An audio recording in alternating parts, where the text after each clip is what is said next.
every 10 years we insist on doing it.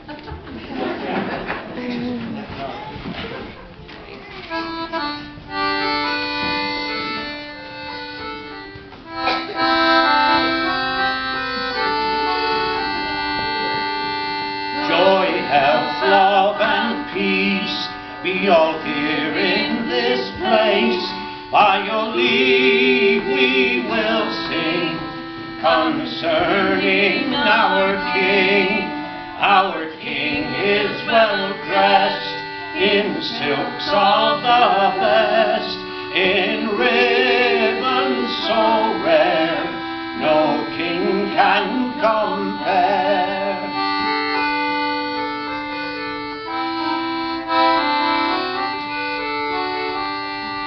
We have traveled many miles over hedges and stiles in search of our King.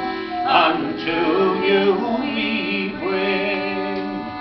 We have traveled just to conquer the lost.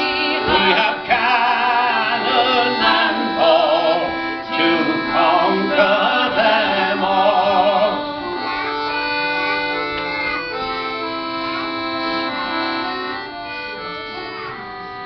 All Christmas is past, 12 tidings are last, and we bid you adieu, great joy to the new.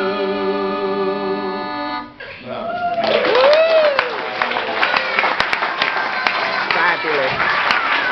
I'm sorry, I'm The Welsh poet Dylan Thomas once wrote something about which he said, I really so much enjoy people telling me about their childhoods, but they'll have to be quick about it, or I'll be telling them about mine. And this is a piece from A Child's Christmas in Wales.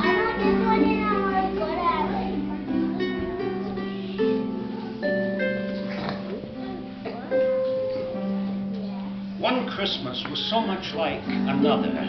In those years around the Seatown corner, now out of all sound except the distant speaking of the voices I sometimes hear a moment before sleep, that I can never remember whether it snowed for 6 days and 6 nights when I was 12, or whether it snowed for 12 days and 12 nights when I was 6.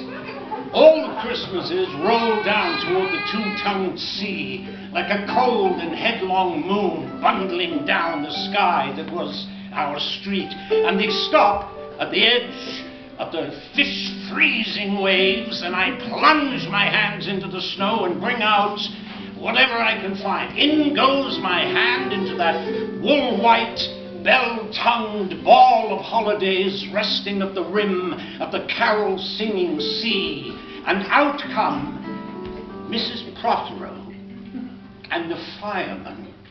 It was on the afternoon of the day of Christmas Eve, and I was in Mrs. Prothero's garden waiting for cats with her son Jim. It was snowing. It was always snowing at Christmas. December, in my memory, is white as Lapland, though there were no reindeers, but there were cats, sleek and long as jaguars, horrible-whiskered, spitting and snarling.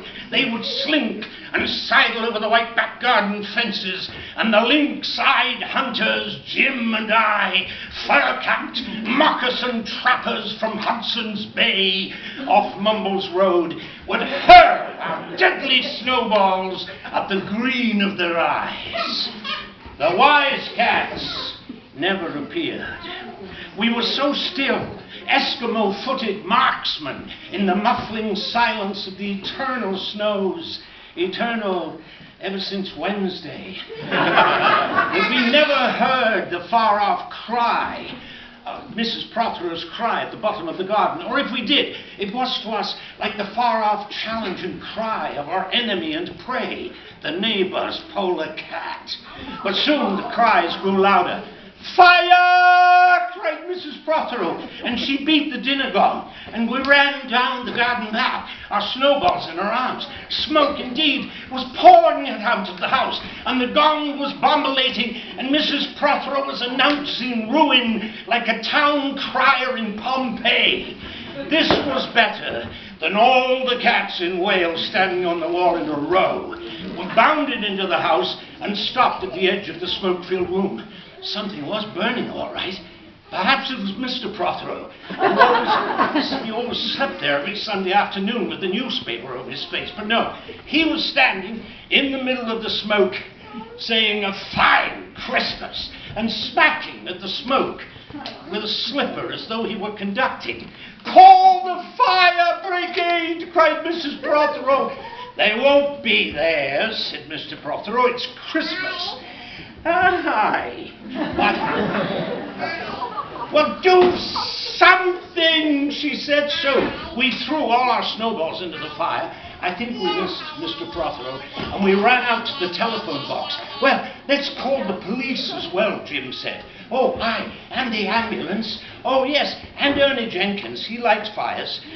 But we only called the fire brigade, and soon 3 tall firemen in shining black helmets arrived, and Mr. Prothero got out just in time before they turned the hoses on.